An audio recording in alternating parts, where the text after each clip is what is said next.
Hai, assalamualaikum warahmatullahi wabarakatuh. Ketemu lagi di channel YouTube aku, Keyenebur. Dan kali ini kita akan bahas tentang video pembelajaran yang kedua dari literasi digital, yaitu budaya digital atau digital culture.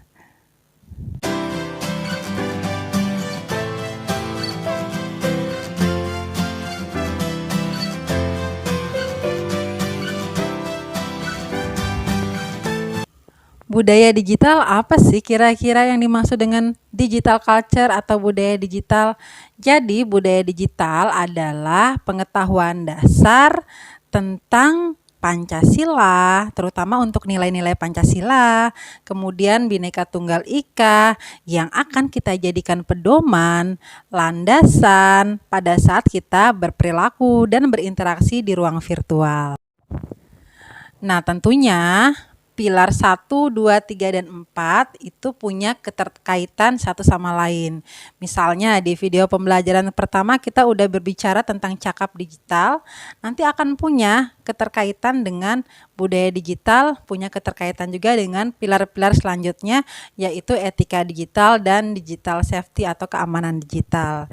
Nah, untuk pilar yang kedua yaitu budaya digital, penekanannya ada pada kita bisa nggak sih teman-teman untuk mengedepankan nilai-nilai Pancasila dan Bhinneka Tunggal Ika pada saat kita berkomunikasi di ruang virtual. Kenapa sih kita harus melakukan itu?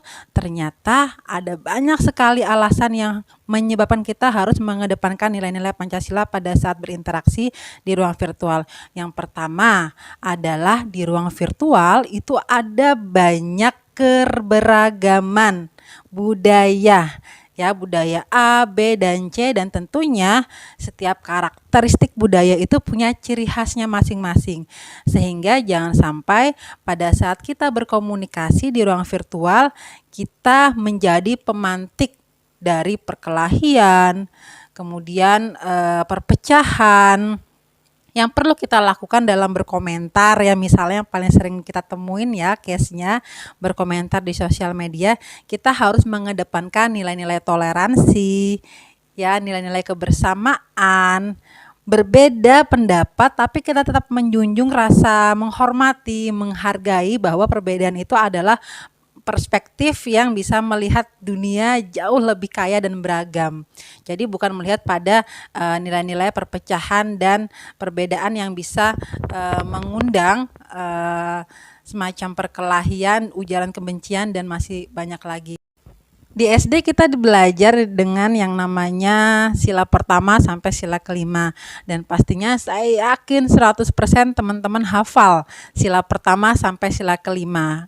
Nah, kita coba pakai yuk nilai-nilai Pancasila untuk kita jadikan pedoman berperilaku di media sosial. Dari sila pertama sampai sila kelima kita bisa peras intisari makna apa sih yang mau dimunculkan dari kelima sila ini yang bisa kita implementasikan secara aplikatif pada saat kita berkomunikasi di media sosial. Yuk kita lihat uraiannya dulu ya. Nilai Pancasila pada sila pertama intinya adalah saling menghormati perbedaan kepercayaan di ruang digital. Kemudian sila kedua berbicara kepada kesetaraan, memperlakukan orang lain dengan adil dan manusiawi di ruang digital. Sila ketiga mengutamakan kepentingan Indonesia di atas kepentingan pribadi atau kepentingan bersama di atas kepentingan pribadi, ya. Sila keempat intinya berbicara pada demokratis, dan sila kelima berbicara kepada ciri khas orang Indonesia nih, yaitu gotong royong atau kebersamaan. Gimana caranya kelima sila ini bisa kita terapkan dalam ruang virtual, baik itu pada saat berkomunikasi, memproduksi konten-konten positif, dan lain sebagainya. Tinggalkan jejak-jejak digital yang positif ya. Selanjutnya kita masuk ke case Jerome Pauline sebagai salah satu YouTuber muda asal Surabaya, Indonesia yang punya akun channel Nihongo Mantapu sudah on the way 10 juta subscriber, dan mahasiswa yang dulunya kuliah di Jepang jurusan matematika ini teman-teman aktif banget loh memproduksi konten dengan teman-teman Jepangnya. Salah satu konten yang suka dia produksi adalah konten-konten budaya Indonesia Jepang atau memperkenalkan budaya-budaya Indonesia ke teman-temannya yang ada di Jepang. Bahkan teman-temannya yang ada di Jepang kemarin sempat datang untuk melakukan trip keliling Indonesia, dan tentunya mereka juga buat konten bareng. Nah, budaya digital juga berbicara pada kemampuan atau kapasitas individu dalam memproduksi atau memanfaatkan internet untuk bisa menciptakan semacam wadah-wadah, produk-produk yang bisa memberikan ruang pada budaya-budaya Indonesia. Seperti Jerome Pauline ini misalnya membatik. Bagaimana cara membatik? Mereka membuat konten dengan gaya mereka, bahasa mereka, candaan mereka, sehingga ringan untuk ditonton teman-teman.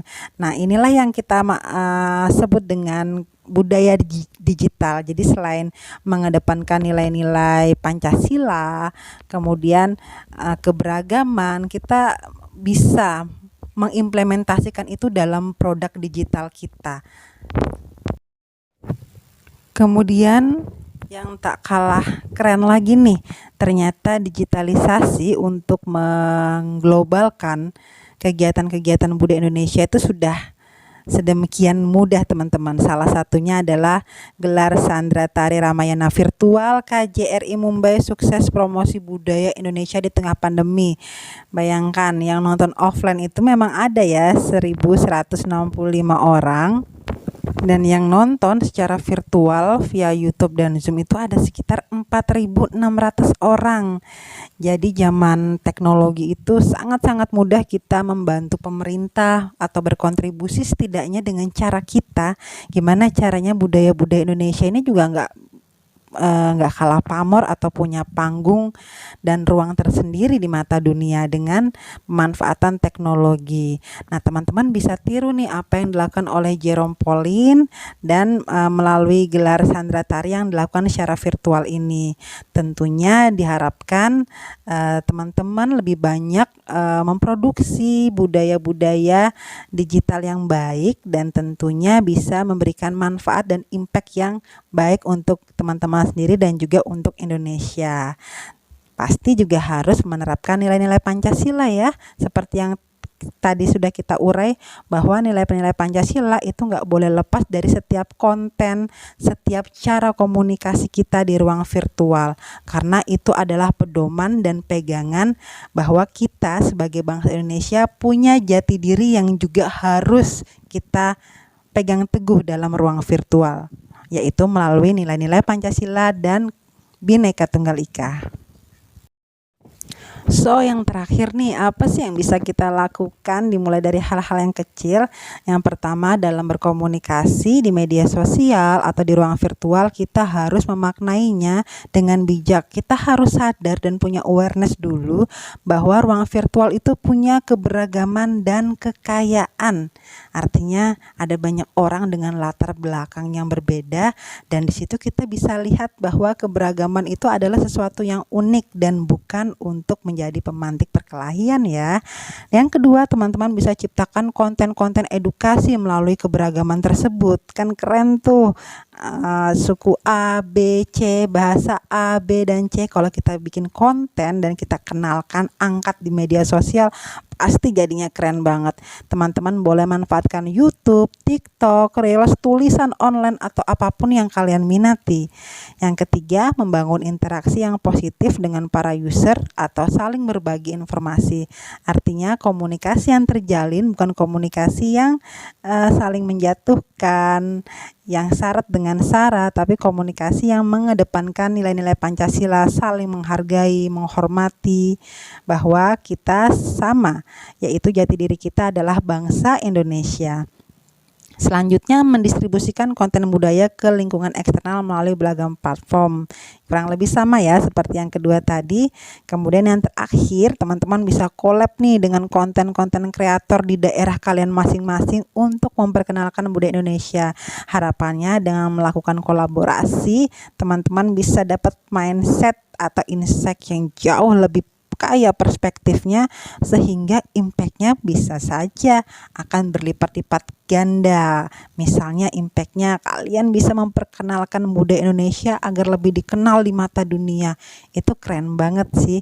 Artinya kalau dalam ruang digital itu kita bisa kolaborasi, nggak harus face to face loh teman-teman, tapi kita bisa manfaatkan teknologi. Jadi kita bisa collab melalui bantuan teknologi dengan orang di luar wilayah kita, dan itu udah keren banget sih kalau kalian bisa melakukan hal itu. Tapi semuanya kembali kepada teman-teman. Teman-teman lebih prefer menggunakan platform apa dan dengan konten-konten yang seperti apa. So, itu tadi sedikit dari sekian banyak penjelasan budaya digital, dan aku rasa teman-teman bisa jauh lebih explore ya yang dimaksud dengan budaya digital dengan tetap mengedepankan nilai-nilai Pancasila dan Bhinneka Tunggal Ika melalui beragam konten-konten positif dan cara-cara pemanfaatan teknologi yang keren, yang maksimal itu seperti apa. Nah, budaya digital berbicara sampai skill atau kemampuan kita dalam menggunakan ruang digital untuk mengangkat budaya-budaya Indonesia. Ya, itu tadi penjelasan singkat tentang budaya digital atau digital culture. Penekanannya ada pada mengedepankan nilai-nilai Pancasila dan Bhinneka Tunggal Ika pada saat kita berinteraksi di ruang virtual. Nah, semoga ketika kita bisa mengimplementasikan itu, kita akan membantu Indonesia menciptakan ekosistem digital yang jauh lebih sehat. Tapi selain itu, budaya digital juga berbicara kepada gimana sih caranya kita sebagai anak-anak muda khususnya ya, bisa memanfaatkan teknologi untuk membantu Indonesia dalam memperkenalkan, mempertahankan budaya-budaya Indonesia. Nah, kita bisa memproduksi konten-konten positif, konten-konten baik, entah itu secara tulisan, visual, audiovisual, semuanya tergantung kepada kita.